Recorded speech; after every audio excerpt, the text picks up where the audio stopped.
James, can you just give me therapy? Like, can you just give me some creative therapy? You said a minute ago, and it's just been like the theme and the heartbeat of that's coming up with so many people that I'm talking to is, my God, I love doing X. I love making these little sparkling water cans and drinking them. I'm so passionate about this. I love it. But man, it's just figuring out, I still have to keep my day job. I still have to pay the bills. I still have to do that. And, there's like this dream that's sold online, at least, that's like, you can make a living doing what you're passionate about, what you love. And that's so sexy and it's so awesome. But then when you get into the roots of it, you're like, damn, I have $0 coming in this month. And whether it's sales and marketing issues, whether it's self-worth issues, whatever it is, we want this. You know what I mean?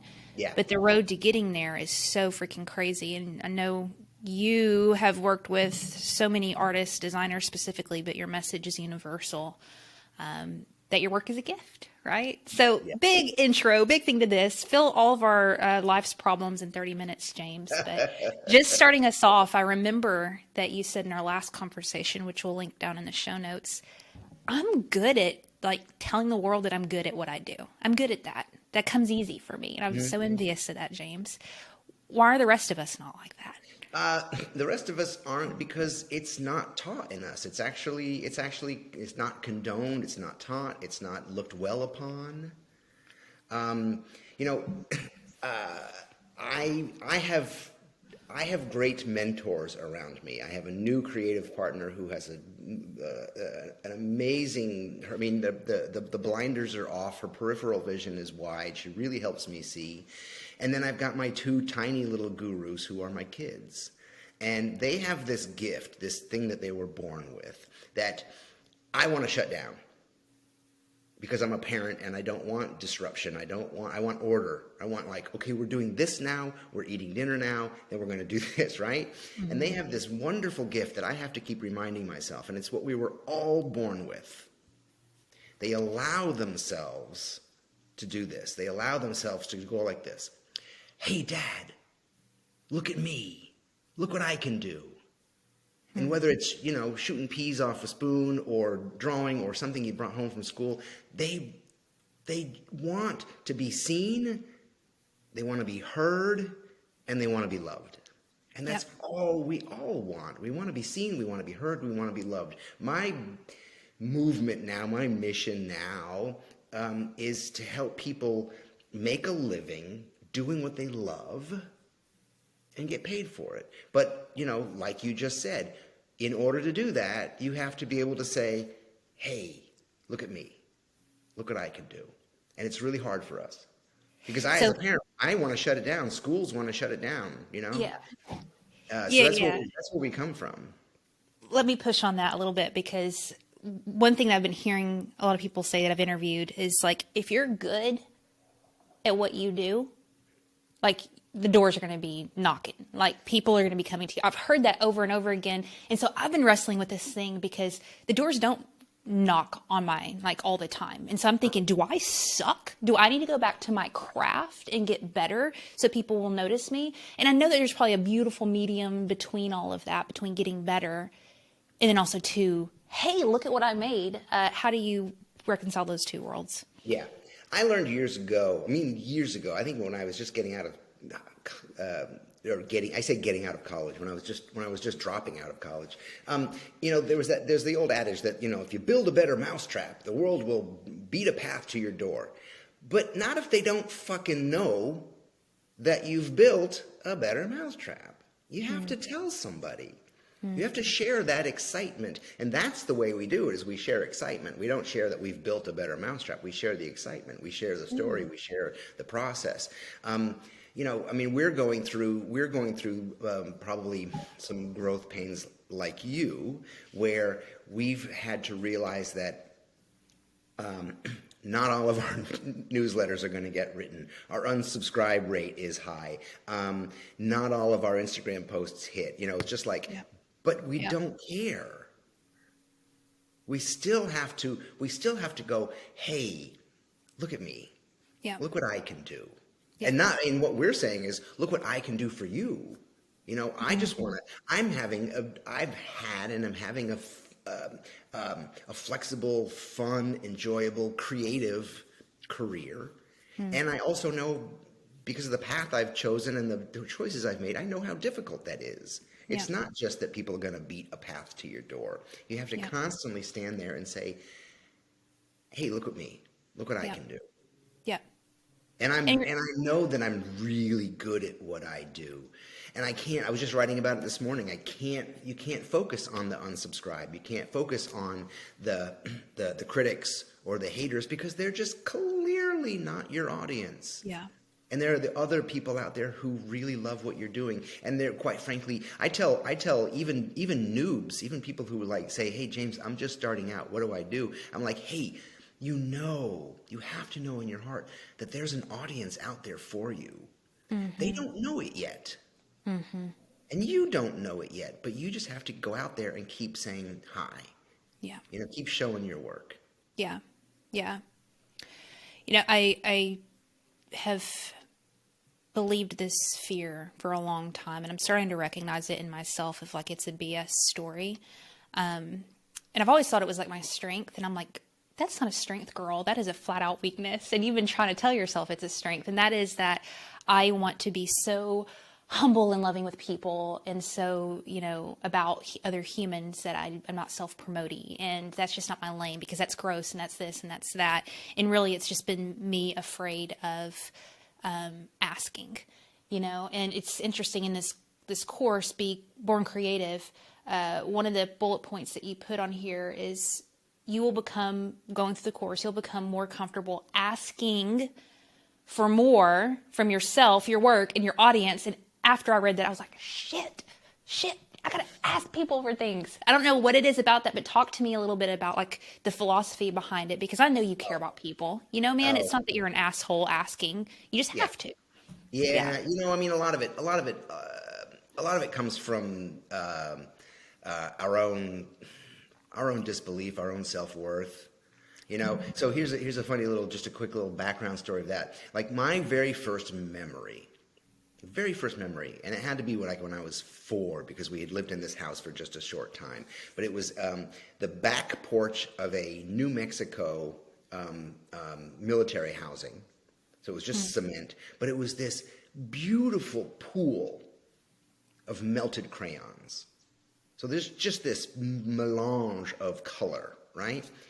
And I know now why it's my first memory, because my work constantly strives to reproduce that.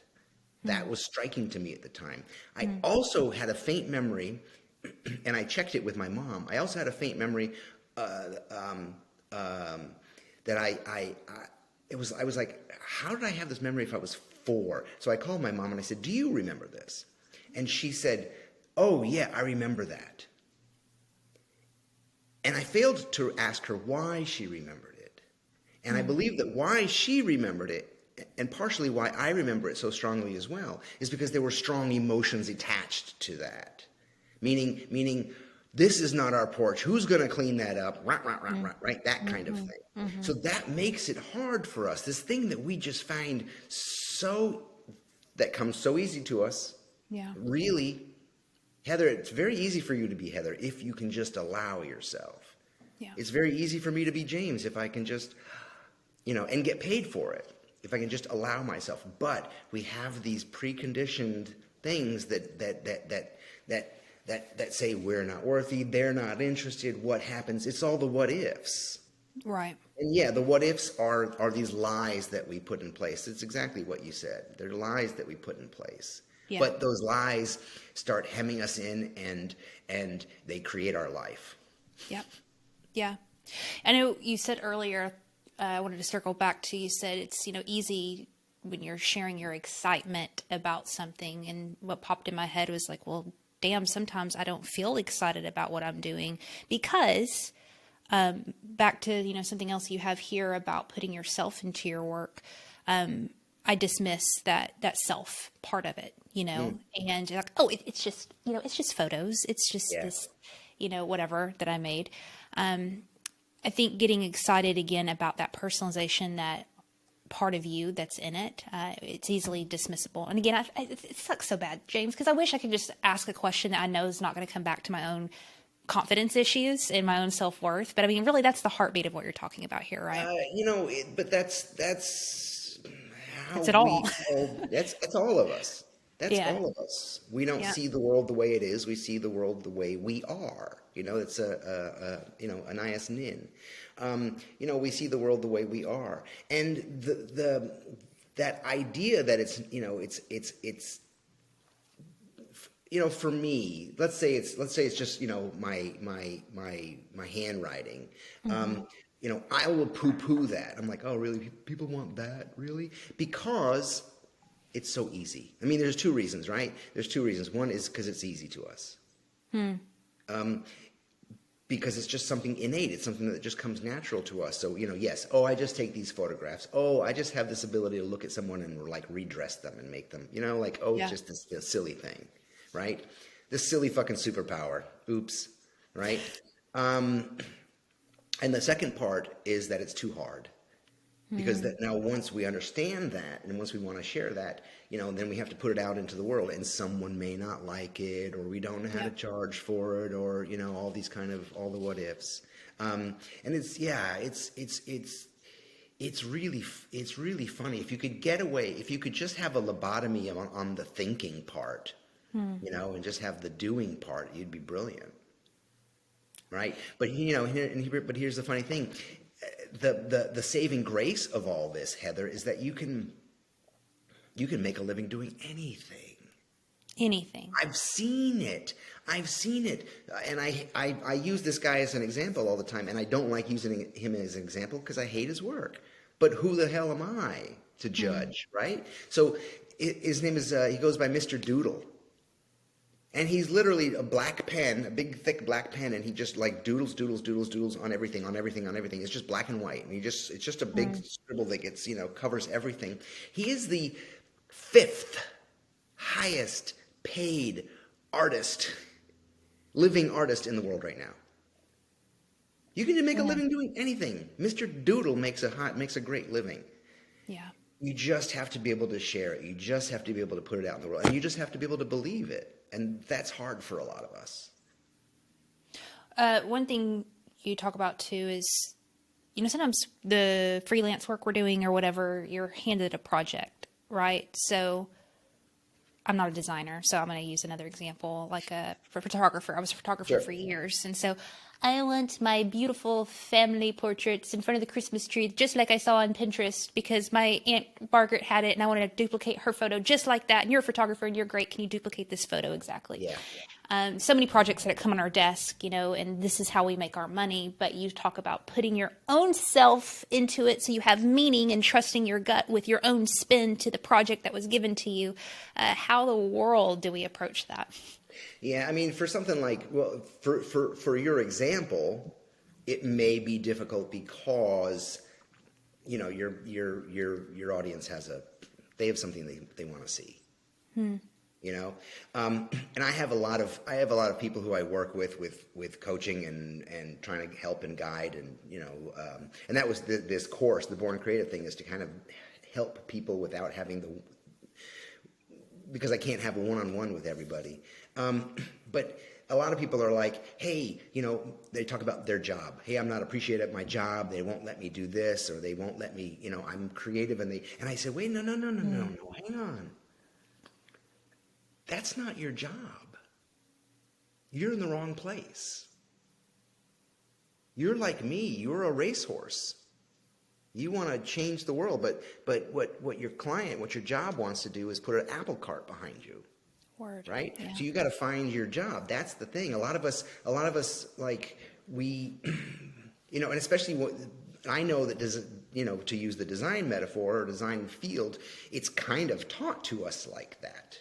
How to deal with difficult clients. And the way I deal with difficult clients is I fire their ass and I go find my clients. I go find the people who will work with me, right? Because otherwise it's kind of an uphill battle, or otherwise it's kind of constant guessing and compromising, and which even if I have quote unquote my clients, there is compromise but at Sure. least the communication and the relationship is better. I think if you're a photographer and you want to do beautiful artistic, you have to start showing that.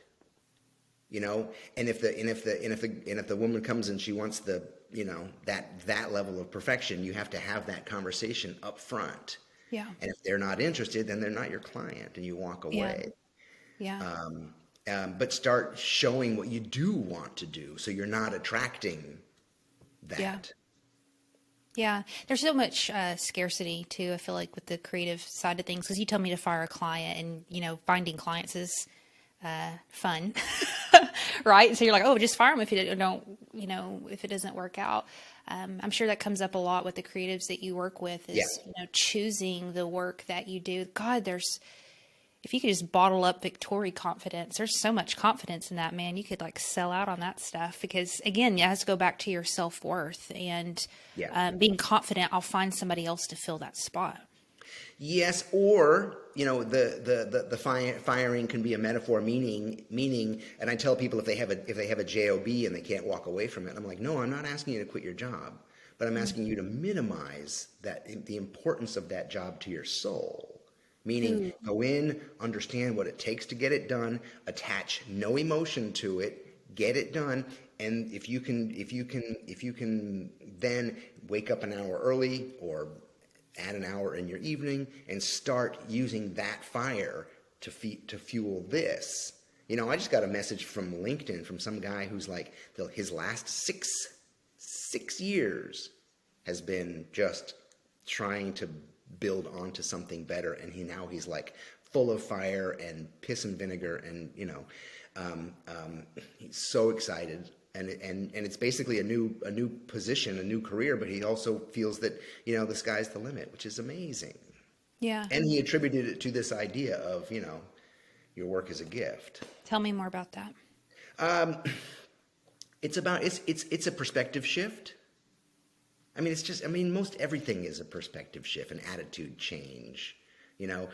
James, I'm lost. You're not really lost. You're searching, and that's a good thing, right? Because feeling lost is debilitating. Yeah. But feeling like you're searching, I'm like, oh, okay, I'm onto something. I have a purpose.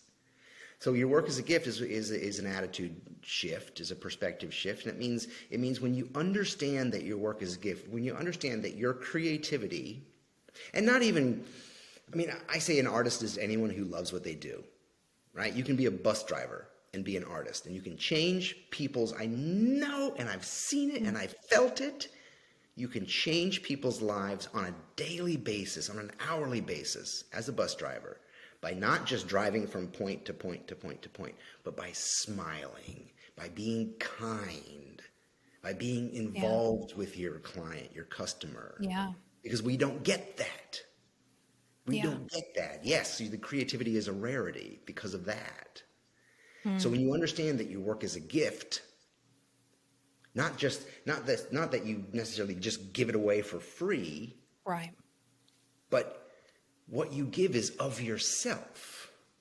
When you work as a gift, then you no longer work for just a paycheck, and it will change your perspective about how you think about your boss or the work that you do. It will change the work that you do. If you feel like you need to be a better contributor to humanity, it will change your perspective about what you do for a living. Yeah. I was cooking along happy to be a commercial designer, basically taking requests. I was a good cover band. Until I realized how difficult it is being a designer, how difficult it is to be born creative and carry that through. And I just want to sing my song. Yeah. I'm not trying to be a millionaire. I'm not trying to screw anybody. I'm just trying to sing my song. Yeah. That's why musicians literally stand on the corner with a hat, right? I saw 2 photographs, and it was an 11-year difference. But it was Harry Shearer standing on the street corner with a hat was the first one, which was just phenomenal to see that. Like, we just want to sing our song. We understand that our work is a gift. We understand that our creativity has power. It can be memorable. It can affect people's lives. And we just want to be seen and heard and loved and paid. And I like, paid. I Yeah. like getting paid. Yeah. You know, I'm going to make this super specific because let's go. I took a contract a couple months ago and I'm completely miserable with it, which I'll probably publish this whenever I pull the plug. Okay. Because yeah.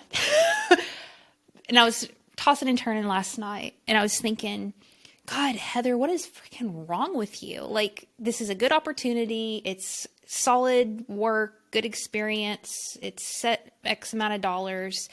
And all I keep doing in my soul is just like, God, I have to do my own thing. I have to do my own thing. I have to do my own thing. And I'm always returning back to that. And it's like this part of me that wants to be completely untamed and like, F all y'all, like just do my own thing constantly and not, bow to any kind of structure and all of that.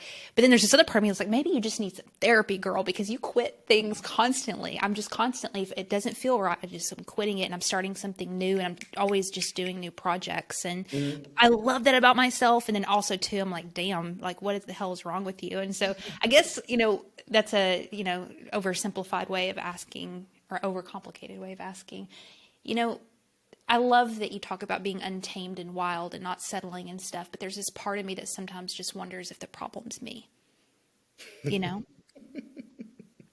It's always us, right? There's no one standing in your way. There's no one standing in your way. It's just us. You know what I I'm talking about totally, though? Like if somebody's like, hey, James, here's this huge offer, here's this huge deal, but you kind of have to go into these like little perimeters over here. And maybe you're just like, damn, I don't want to do that. And other people think you're crazy. yeah, well, other people, there's part of your problem. Other people think you're crazy because they're like, but it's money.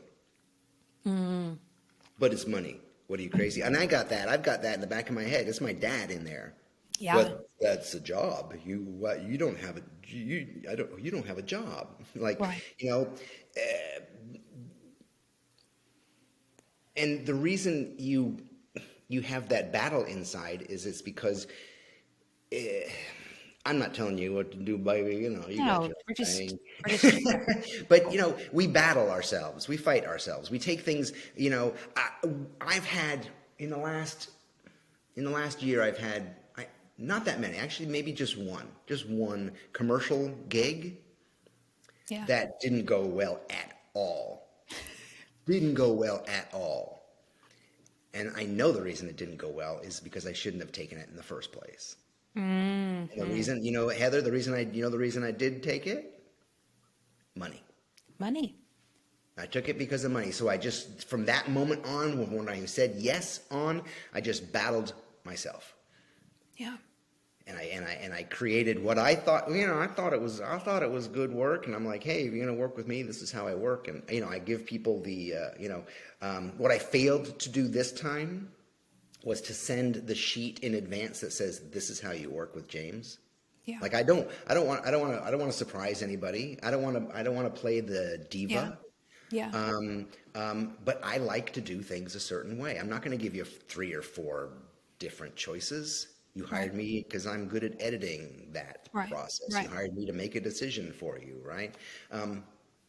But yes, the way it shows up in me, Heather, is consistency and follow through. That's where most people fail. Most people, we wake up, listen, you know this. We wake up every day and you're like, oh my God, I have this great idea. Oh my God, I just had this dream. Oh my God, I've got these canvases that I want to paint on. And I'm like, oh my God, this is going to be awesome. Never done it before. And I'm already looking to have like a show in the spring, right? But I haven't done any. I've done one. But I'm like, oh my God, this is going to be awesome. But then consistency and follow through. Yeah. Like have it being, and the only thing that changes that is the practical aspects of scheduling and organization. Say, listen, Sunday mornings are your, I've had 4 Sunday mornings pass already that I just say Sunday mornings, take an hour. Yeah. And just do that thing. That's Yeah. it. And Yeah. by Wisdom. March, who knows? You're going to have, a body of work, right? So for me, I'm like, I get all excited and hot and horny on a project, and then it's Yeah. the consistency and follow through Yeah. that that that 100%. that's my blockage. That's my stoppage. Yeah. And I know that, so I need to kind of be smart about that. Yeah. And we all have to be smart about why we do those things. There's something else there. Yeah. Yeah. Yeah. And yours like mine, as we make these choices, and I know that when I make a choice to take a job for money, I know that it's my poverty that's thinking, not my power, Say it right? again. Say it Not again. my Yeah. creativity. Yeah. We had a listener send in a message a couple weeks ago about, when do you really step into being like a hobbyist, amateur, professional? I'm sorry, a hobbyist, amateur, creative. And when does that switch happen to when you can actually be professional? Yeah. And a lot of people said, it's when you start making money doing X or whatever. And I kind of went a layer deeper with that, thinking like what happens internally before you go from amateur to professional, because before we can start making money again, there's a shift that has to take place within us for that money to come. You know what I'm talking about? So what's your philosophy with that? If you were to say, okay, when you really fix this piece of brokenness in you, that's when you can really start honing and getting money for what you do and make a Yeah. living doing what you love. Yeah. No, it's funny. I think we have the same audience. I had someone a gal write in, I think it was like maybe 6 months ago. This was a dude, so no. Oh, okay. But they're cousins, His, so. his girlfriend wrote in and said, she said, I'm an amateur, Yeah. whatever. Yeah. And she had a question. So I answered her question and I said, hey, by the way, you're not an amateur, let's say photographer. You're not an amateur photographer. Are you taking pictures? You're working. Yeah. So stop calling because what you're doing is you're saying, well, I'll be ready someday. No, Yeah. fucking do it. Are you Yeah. taking pictures? Take it, do it. I know that, you're not in business unless you're selling. I get that. But you're also not in business if you're not making every day and considering yourself, for real. Like I used to harp on my students all the time. I'm like, why are you in school? What are you waiting for? Right?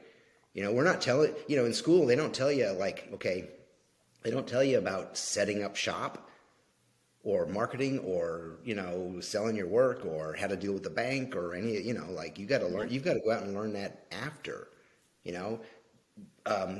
what are you waiting for? They were young geniuses waiting for permission. So I don't want people to wait for permission. I want people to be bold. And they're like, well, I don't think my work is up to par. Would you look at my work? I say, no, because what I think of your work, it doesn't matter. Yeah. I think Ugg boots is the dumbest idea in the world. I would never wear a computer on my watch. But look, those Yeah. are fairly good businesses, so don't listen Yeah. to me. Mr. Doodle, forget about it. So don't judge your work, just keep making. And if it is bad, keep making until it's good. That's the process. Just keep going. Again, get rid of the too much thinking. Just keep going and keep sharing and keep telling everybody and say, hey, look at me. I'm gonna be somebody. I am I'm gonna somebody. be somebody. I love this process. I want to please put that in your store, that t-shirt. How do you, and this is a tactical question, but how do you tell everybody about what you're excited about? Do you personally rely mostly on social medias? Do you still do one-on-one stuff? Like, is there any advice you have for, look, because there's so many effing options on the table. I think Yeah, sometimes there we are. put up a graphic and think that's going to work. And Well, here's the thing. Yes, put up a graphic yeah, on social media, but don't be done, again, consistency and follow I through. tried. Keep going.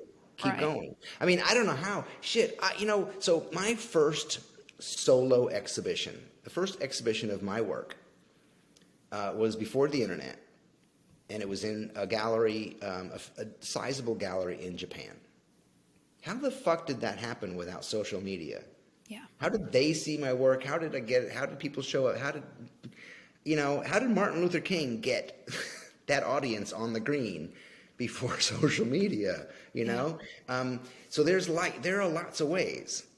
And especially because there are lots of ways, you kind of have to choose one. You know, I like to write, and I enjoy images, photographs and doctored photographs and drawings. So Instagram seems to be my thing. Yeah. Yeah. Right? So because I can do those things. Twitter doesn't allow me enough words. It's a little frustrating. Facebook, I can't figure out. So, you know, I think that's the thing, is just how you get your word out there is the way, you know, you feel most comfortable. Yeah. But how you do it is, one, creatively, and two, consistently. Creative. And don't mind the critics and the haters, because they're just frustrated that you're doing it and they're not. Come on. They do less than you, and Come they're on. jealous, I guess. And they're not your audience, so don't worry about it. They're never going to buy from you. Ignore them. Preach. Preach again. Right? I got a final question. That's my favorite Yes. final question ever. But what are you excited about right now? There's this term, and all the Web3 kids are saying right now, is it shilling? That you shill out something. Oh, shilling. I like that. Shilling. Yes. What you want to shill today, shilling. James? What are we shilling? Well, we're shilling a bunch of things. One is our complete rebranding. We've changed our message. We've changed the direction. My partner Shannon has helped me kind of like redirect focus onto the idea that your work is a gift, because I think that's sorely missing in our lives creatively. Yeah. So we're pushing that hard. Your work is a gift, and changed everything on our website to address that. And then I think the top item on our, you know, we've got 4 different ways to enact that, and I think the top thing right now is that the new digital masterclass called Born Creative, which is literally going back to the roots of the, you know, it's the beginning of, you know, it's where all this started. Going back to that original class at SVA a bunch of years ago, where I learned all of these messages, and trying to go through those again. Yeah. I'm excited to go through it. It launches Friday, right? December 10, yeah. Yeah. Okay. Cool. So that'll be linked up in the show notes. I got mine pre-ordered. I can't wait to go through that. Yeah, I saw that. Thank you. Yeah. God, it's time. Also, too, there's this dude, man. Gosh, he's an artist, and he has this mustache, and he wears this hat, and it's just crazy, and he says all kinds of stuff. But he says this thing right here. It says, the things that made you weird as a kid make you great today. And I show every freaking one of my guests that, and ask them the same question: what was weird about you as a kid? Yeah. There you go. That Things you that make you know weird. makes you great today. So, James, what was that for you? You know what? The thing that made me weird as a kid is that I just wanted to play. I wanted to play, and I wanted to draw on everything. And it, you know, it's like school is like, Jimmy finds it hard to concentrate. You know, Jimmy can't sit still. You know, my mom both my parents worked, so I was left alone a lot. So I was allowed to kind of play and be in my own mind. And my mom would come home from work, and she'd think there were 3 kids upstairs with me, because it was just like making all the voices and all the action and making noises. And I still want that. I still want to just play and get paid for it. And my play is my work.